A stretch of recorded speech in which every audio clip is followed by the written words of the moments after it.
There's a rule that experienced hikers don't talk about. Not because it's embarrassing, not because it sounds crazy, but because once you say it out loud, you start noticing it everywhere. And once you notice it everywhere, you can never go back into the woods and feel safe again. The rule is simple. If you feel like something in the forest is watching you, don't look for it. Don't turn around. Don't slow down. Just keep walking. Because whatever it isn't waiting for you to see it. It's waiting for you to understand that you already have. This is the story of a man named Marcus Cole, a 34-year-old wilderness photographer from rural Oregon. He went into the Tillamook State Forest alone on a Tuesday in early October. His car was found on Friday. His camera was found on Saturday. Marcus was never found at all. What's left behind is 47 photographs and a voice memo that lasts exactly 9 minutes and 12 seconds. Tonight, I'm going to walk you through both.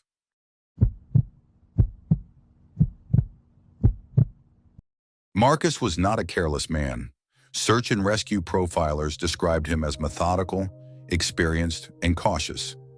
The kind of person who filed trip plans, carried emergency beacons, and had done solo treks in the Pacific Northwest over 40 times without incident.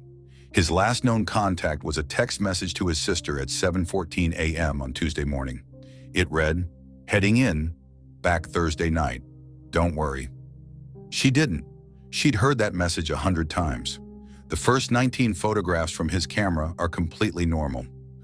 Fog sitting low between Douglas firs, a creek bed with exposed orange rock, a banana slug crossing a moss-covered log. Marcus had an eye for quiet, still beauty. The kind of images that make you feel the cold and the damp just by looking at them. Photo 20 is where the investigators paused. It's a long exposure shot of the trail ahead, taken in early afternoon light. The trees frame a corridor of path that bends out of sight. The image itself is technically perfect, perfectly framed, perfectly exposed. But in the upper right corner, barely visible, almost lost in the shadow of a cedar, there is a shape, tall, thin, standing just off the trail, facing the camera. Now, people online have argued about this photograph for months. Some say it's a person, some say it's a dead tree trunk, some say it's pareidolia, the brain's tendency to find faces and figures in random shapes. But here's what none of those arguments account for. Marcus never turned around to look at it. He kept walking. He took 27 more photographs after that, and not a single one of them looks back at that spot. He saw something. He chose to keep moving. And the question investigators couldn't answer was whether that choice saved him, or whether it was already too late.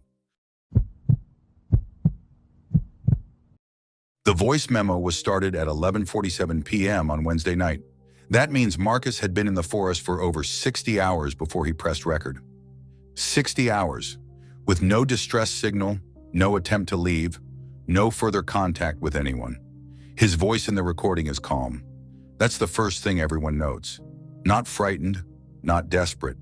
Calm in the way that people get calm when they've moved past fear into something else entirely. Something that sounds uncomfortably like acceptance. He begins by describing where he is. He's made camp near a dry creek bed, about 4 miles from his original entry point. He says he tried to leave twice. Not because he was lost. He knew exactly where the trail was. He says he tried to leave, and both times, by the second mile, he found himself turning around. Not because something stopped him, because he wanted to go back. He spends 2 minutes trying to describe what he's been seeing. He says the forest at night looks different than it should. Not darker, not scarier. He says it looks more complete.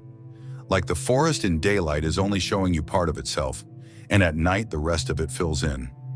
He says he's been watching the trees and that the trees are, he pauses here for almost 9 seconds, arranged correctly now. At the 4-minute mark, something changes. His voice drops.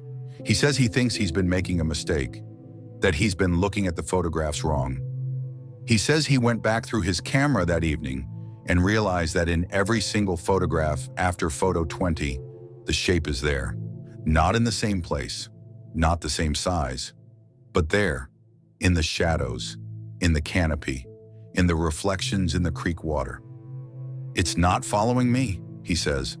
"I think I've been following it." He laughs once. a short, soft laugh.